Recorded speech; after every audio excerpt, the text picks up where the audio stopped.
Bonjour, bienvenue sur la chaîne de PB Modélisme. Aujourd'hui, n'est pas coutume, nous allons parler d'hélicoptères, chose rare depuis l'avènement de ces magnifiques drones espions. Donc voilà, deux machines qu'on connaît déjà sous différents noms. Ici, c'est sous la marque Amewi, donc le Busard en rouge ici, ça existe aussi en blanc. Et puis ici le Lama, qui est uniquement en couleur rouge. Donc cette machine, vous la retrouviez déjà sous la marque Siva et même sous la marque MHD avec les Tiny 400. Et puis machin 400. Pourquoi 400? Eh bien tout bêtement, c'est le diamètre de la tête rotor. Donc on a un rotor ici qui fait 40 cm de diamètre, de pale à pale. Alors c'est un peu particulier parce qu'on a ici des machines avec des barres de belle. C'est ce qui va justement donner toute la stabilité de la machine. La barre de belle, c'est cette barre métallique avec les deux maslottes de part et d'autre et qui est décalée ici de 45 degrés. C'est un peu particulier comme cinématique, mais c'est ce qui va donner toute la stabilité à la machine. Ce ne sont pas des palettes mais bien des maslottes. On n'est pas sur des mécaniques dites Schluter, on est vraiment sur une mécanique qui est là pour stabiliser, une barre de belle qui est là uniquement pour stabiliser la machine. Donc ce sont des machines à pas fixes, ce qui veut dire que pour les faire monter, on va donner du gaz en plus, techniquement. On va pas avoir du système avec un collectif qui va donner du pas, du pitch. Voilà, machine assez simple, néanmoins très efficace. Petit défaut, c'est que ça va impliquer une forte cambrure de pale, donc une incidence élevée, ce qui va donner une machine certes stable. Problème de la stabilité, c'est qu'on va pas forcément pouvoir super bien se battre par rapport au vent. Donc voilà, vraiment à faire évoluer, ou en intérieur, mais il y a intérêt à avoir un grand intérieur, on va voir pourquoi, juste après.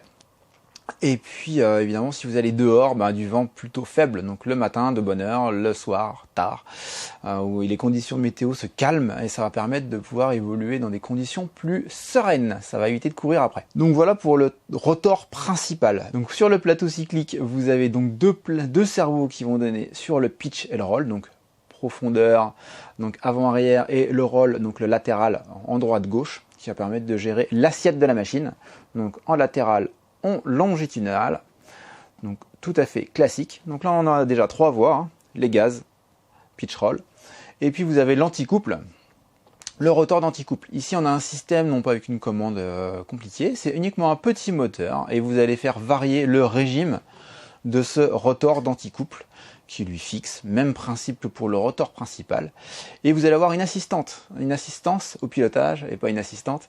Donc l'assistance va être faite grâce à un gyroscope électronique qui va donc donner plus ou moins de vitesse au rotor d'anticouple et va vous permettre d'avoir une machine qui du décollage à l'atterrissage va avoir dévié 10 degrés, parce que ça devient de plus en plus précis, ce genre de petites choses, petits capteurs.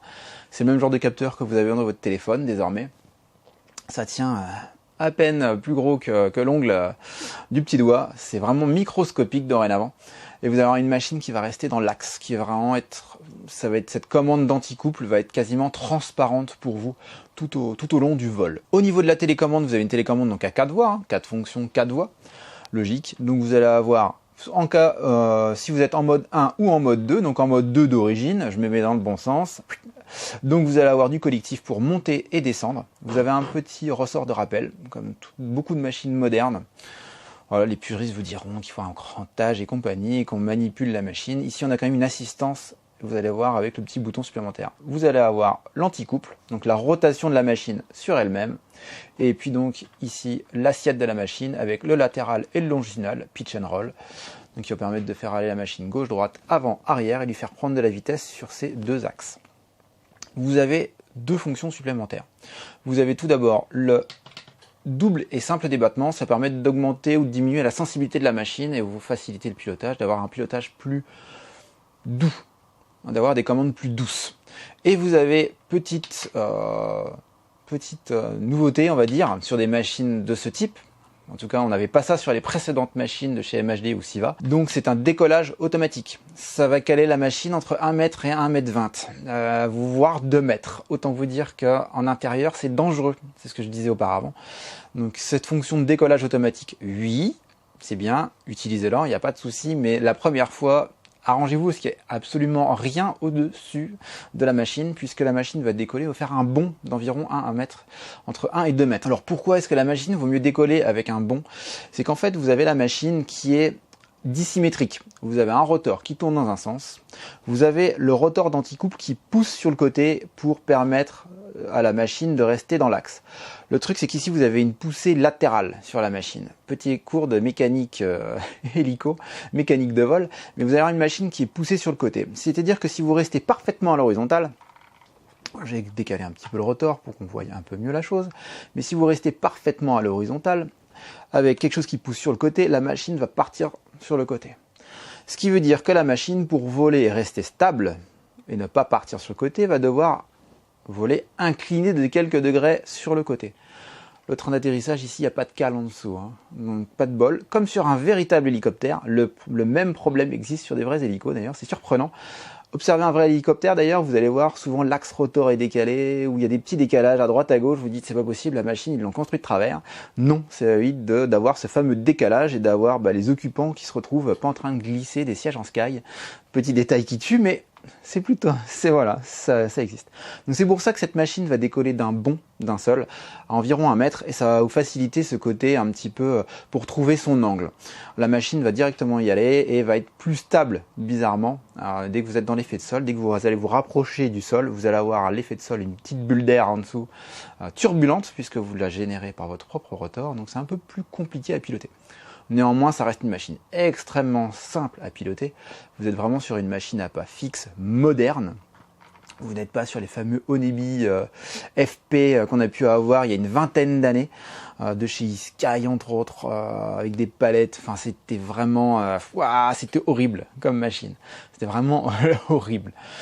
Voilà pour la stabilité de la machine. Et puis dernière petite fonction sur la télécommande, vous avez aussi les trims. Donc les trims sont ces petits curseurs qui vont permettre à la machine d'être parfaitement stable et justement de trouver son petit point d'équilibre. Au niveau de la batterie et de l'autonomie, ici on a dorénavant une batterie de 1300 mAh. Auparavant c'était seulement, si je puis dire, 840 mAh si je ne m'abuse. C'est la batterie qu'on retrouve ici sur le Lama. Donc ici on a une autonomie qui est de 6-8 minutes, alors que maintenant on a une autonomie de largement plus de 10 minutes sur le nouveau Busar, qui remplace les Lama 400 et Machine 400 qu'on avait auparavant. Donc disponible en 2 machines, le Busar et le Lama. C'est livré comment? Vous êtes livré avec la batterie dans la machine et vous avez un jeu de pales d'avance avec le cordon de charge USB. Petit détail, c'est pas les pales que vous allez abîmer le plus, ce sont paradoxalement les moteurs. Assez courant, mais en tout cas, et plus particulièrement le moteur d'anticouple qui va s'abîmer le plus, puisqu'il est le plus sujet à entrer en collision avec les pieds de la chaise, j'en passe et des meilleurs. Donc autant vous dire que c'est pas pris sous garantie ce genre de petites choses, mais voilà, les moteurs sont relativement fragiles de ce fait. Dernier point à ajouter, quelques piles pour la radio et c'est parti. Si cette vidéo vous a plu, n'hésitez pas à laisser un petit pouce bleu, ça fait plaisir à toute l'équipe. Abonnez-vous à la chaîne, ça vous permettra aussi de découvrir les dernières vidéos qu'on va vous proposer. Activez la clochette avec les petites notifications, ça permettra d'être averti à chaque fois qu'on en sort une vidéo. Abonnez-vous aussi à notre Facebook, posez des questions en commentaire, on y répond en moins de 3 mois. À plus!